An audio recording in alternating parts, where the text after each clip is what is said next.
ọdún èyí o oníjà ṣe mọ́ comrade Ayodele okori jẹ̀pẹ́. ọdún èyí o oníjà ṣe mọ́ comrade Ayodele okori jẹ̀pẹ́. ọjọ́ yí kirikiri ọjọ́ dọ̀sẹ̀ ọ̀sẹ̀ yí kirikiri ó tún dóṣù oṣù yí kirikiri ó tún dọ̀dún o comrade Ayodele Samuel lékè èmi ẹ̀tún ti rọ́dún èyí náà nù bàbá kórìjẹ kó láyé ọjọ́ bí yín tún ti lé kan náà ní ọ̀yẹ̀kẹ́ mọ́ dúpẹ́ lọ́wọ́ orí báwo Olódùmarè ọba tó dá yín sí sáyé comrade Ayodele Samuel lékè mi torí ọjọ́ bí òní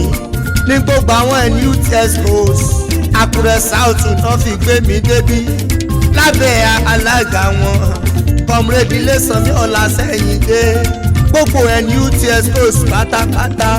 wọ́n ní kí n kí yín kú ọdún o wọ́n ní ṣé mo rí comrade Ayodele Samuel tí mo rí yẹn wọ́n lẹ́yìn ládùn parí mọ́ mo ṣe adùn parí mọ́ mọ̀yá gbogbo February 1 kúkú lọ́dún rẹ̀ tí gbogbo ayé ń bá ẹ dáṣọ fúnjó tí gbogbo ayé ń bá ẹ ṣayẹyẹ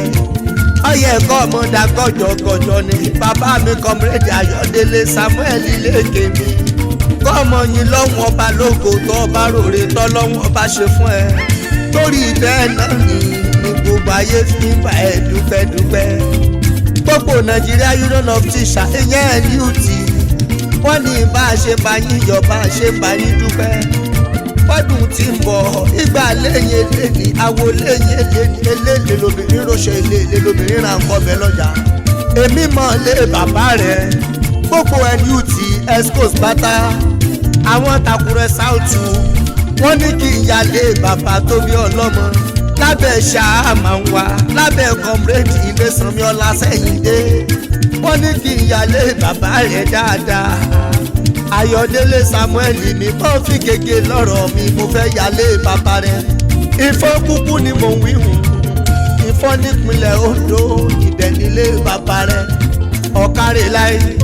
Ifọ̀n ọmọ olúlógbò làbẹ̀bẹ̀ omi hàn dúkà káyà hàn ọmọ dúdú yé nókèyé lódò ọmọ olùfàdé ìfòròlù ọmọ adéláwẹ̀ ọmọ àtòkò arúbọrúbọ ọmọ àgùnyàn tó kò yàbò ṣà ọmọ aládé tó ní ṣẹṣẹ comrade orí bí mo ṣe jalè bàbá rẹ ọmọ àtẹgbòǹgbò ọ̀nà sómi sùúrù láwẹ̀ ọmọ àtẹkúta bótóró ọmọ mo lè kó nílé mo jẹ lání funfun ọmọ mo níyọ̀ nílé mo jàtẹ ẹ ti sọdún èyí náà ẹ gbó bí olú gbogbo ti gbó láyé wàá gbó bí olú gbogbo ti rí ìgò wàá gbó bí àwọn àgbà kan wọ́n fọ àmúṣonde sọ̀rùn níjọsìn ayúláyú wọn lọ́wọ́ yẹnu àtẹ̀pẹ́lẹsẹ̀ tẹ̀ Ayodele Samuel lékè mi arapápá lábẹ́ tùbí gíga lábẹ́ pẹ̀tà gbangba lábẹ́ wí àdílé kéke long life and prosperity okòrí jẹ́ ẹ̀gbó láyé kẹ́ẹ̀dára lẹ́wà bí ọ̀sìnsìn kó wá sígbà tí wà ló láyé ó ní mọ́sáré ọmọ lágbára ọlọ́run ọba ò ní gbọ́kú àyà sámọ̀dá gọ̀jọ̀gọ̀jọ̀ kọ́ ọmọ dúpẹ́ lójoojúmọ́ ọlọ́run ọba ló fún ẹ̀jẹ̀ tó tún fi rọ́dún. a ti sọdún èyí náà pẹ̀lú rẹ̀ bàbá mi lágbára ọlọ́run ọba ká tún ṣe tẹ̀mí sí i. gbogbo National Union of Teachers NUT Àkúrẹ́ South mo jíṣẹ́ tẹ̀ rán mi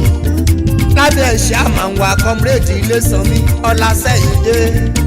gbogbo yín pátá iṣẹ́ tẹ̀ rán mi sí bàbá mi comrade Ayodele Samuel lékè pé kí n kíkú ọdún mo ti ṣọ̀hún o ó tún dọ̀jọ́ mi ọjọ́ rẹ̀ comrade Ayodele Samuel lékè mi tó bá bí ìlérè pé ta ló kí yín kú ọdún ẹ jẹ́ kọ́mọ yé wọn àmọ́ ó lè mí jẹ́ ìwọ ni mi ò olódù ọba ọmọ atẹ́nìkọrẹ èmi nìkan lọmọ ológun dúdú tí fẹnu kọrin.